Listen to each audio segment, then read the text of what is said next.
Hi, subscribe to my channel Shobha Rana for more.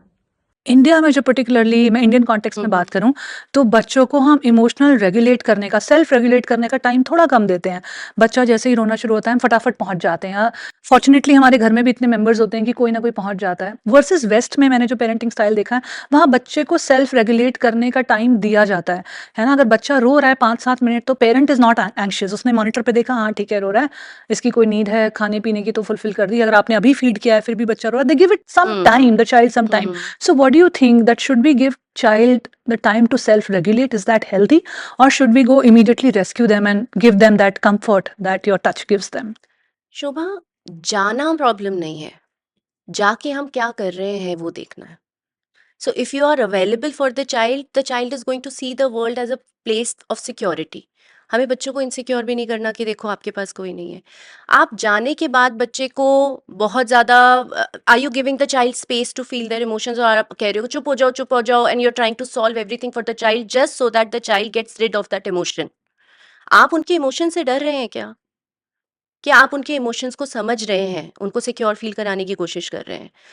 So if you are not going to try and solve instantly but be there, let them know that you are there while giving them space to feel that emotion without telling them to stop crying, stop getting angry, giving them space even physically sometimes. So if a child is crying they might just throw themselves on the floor. they छोटे बच्चों की बात कर रही हूँ, बड़े बच्चे अलग तरीके से करते हैं, वो आर्ग्यू करते हैं, वो कुछ भी बोलना शुरू हो जाते हैं। टैंट्रम थ्रो करते हैं। टैंट्रम्स तरह तरह के हैं, छोटे से बड़े बच्चे तक टैंट्रम थ्रो कर रहे हैं। वैसे हम भी अडल्ट्स हम लोग भी हम टैंट्रम टैंट्रम थ्रो भी कर। Throw, quality of tantrum change हो रहा है। छोटे बच्चे लेट जाते हैं तो हमको लगता है देखो क्या कर रहा है, बड़े बच्चे आर्ग्यू करते हैं, वो कहते हैं, हम कहते हैं देखो कैसे बोल रहा है। टैंट्रम्स मतलब इमोशंस ही है ना, इमोशंस ही बाहर आ रहे हैं। हमें टैंट्रम्स दिख जाते हैं, एक्चुअली हमें पर्सन इस तरह से बिहेव करता दिख जाता है, इमोशंस दिखते नहीं है, इसलिए हम उनको मिस कर जाते हैं। तो आई थिंक आज के टाइम में इशिना, emotional understanding of yourself and of your child has become a very crucial cornerstone of parenting.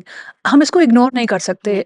if I talk about how the previous generations saw their child's world, वो कैसे अपने बच्चे की दुनिया को समझते थे, वो पेरेंटिंग स्टाइल, वो ज़माना, वो तराना, वो लैंग्वेज, वो सब बहुत अलग था। मुझे लगता है थोड़ा सा following instruction style of parenting था। बल्कि और आज के टाइम में इतने सारे हमारे इमोशनल स्ट्रगल्स आ गए हैं, इमोशनल चैलेंजेस आ गए हैं। तो emotional aspect of a child's development को समझना बहुत ज़रूरी हो गया है। So if I talk about emotion, one of the primary emotion from where it all starts is attachment. Attachment to your child and child's attachment to you. Tell me about the significant role that attachment plays in a child's development and how much of attachment is the regulated or right attachment. मतलब इसका कोई वो तो है नहीं कि हम major कर लें कोई तराजू में कि चलो 50 ग्राम अटैचमेंट हो गई ये सही है। तो मुझे कुछ ऐसे ना जो मुझे समझ आए, मुझे दिखे कि हाँ ये हेल्दी अटैचमेंट ऐसी दिखती है और अनहेल्दी अटैचमेंट ऐसी दिखती है। आप मुझे ऐसे समझाओ, एक्शनेबल मुझे चीज़ें बताओ आप। देखो, अटैचमेंट बहुत इंपॉर्टेंट रोल प्ले करता है, क्योंकि जिस तरह से वो हम अपने पेरेंट्स के साथ रिलेशनशिप आइडेंटिफाई करते हैं, उसी तरह से हम आगे अपने रिलेशनशिप्स को समझते हैं। तो मैं कहती हूँ कि सारे पेरेंट्स बच्चों को प्यार करते हैं, प्यार तो सभी करते हैं, सबका वे अलग है वो प्यार दिखाने का।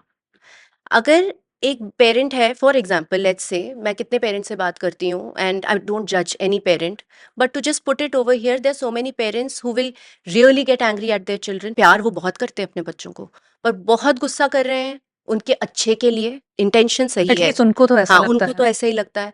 मारते भी हैं, थप्पड़ भी लगाते हैं उनके अच्छे के लिए, बहुत ज़्यादा भी थप्पड़ लगाते हैं, ये भी मेरे पेरेंट्स बताते हैं कि हाँ, लेकिन फिर क्या करें, सही बातें कैसे सिखाएं। अब उसके बाद फिर वो बहुत ज़्यादा प्यार करते हैं उनको, है ना? अब यहाँ पे बच्चा हो गया है कन्फ्यूज़्ड। कैसे कंफ्यूज कैसे हो गया आप सोचो तो मेरे मुँह पे आता है टॉक्सिसिटी, है ना? एक टॉक्सिक कि रिलेशनशिप है ना? बहुत ज़्यादा गुस्सा और बहुत ज़्यादा प्यार दोनों कर रहे हो आप? जहाँ पे सिक्योरिटी ढूँढ रहे हैं वहीं पे मार खा रहे हैं बहुत ज़्यादा। तो एक इनसिक्योरिटी अंदर है ना, you feel unsafe. A child, यहाँ से एंग्ज़ायटी आनी शुरू होती है बिकॉज़ जिसको सबसे ज़्यादा प्यार करते हैं उसी से डर रहे हैं भई। मुझे लगता है यहाँ पे आपका सेल्फ एक्सप्रेशन खत्म होना शुरू हो जाता है। One of the most important keys to a healthy living और becoming a fully functional adult is that you have a sense of self expression. आपको पता है कि आप कौन हो, आप कैसे अपने आप को एक्सप्रेस करते हो, कैसे, क्या आपकी क्रिएटिविटी है, क्या आपकी इमेजिनेशन है। जब बहुत ज़्यादा स्ट्रिक्टनेस होती है तो कहीं ना कहीं सेल्फ एक्सप्रेशन दबने लगता है और आप किसी और के बोरोड तरीके से अपनी लाइफ को डायरेक्शन देने लगते हो, क्योंकि आपको लगता है शायद यही एक्सेप्टेड है या यही माना जाएगा।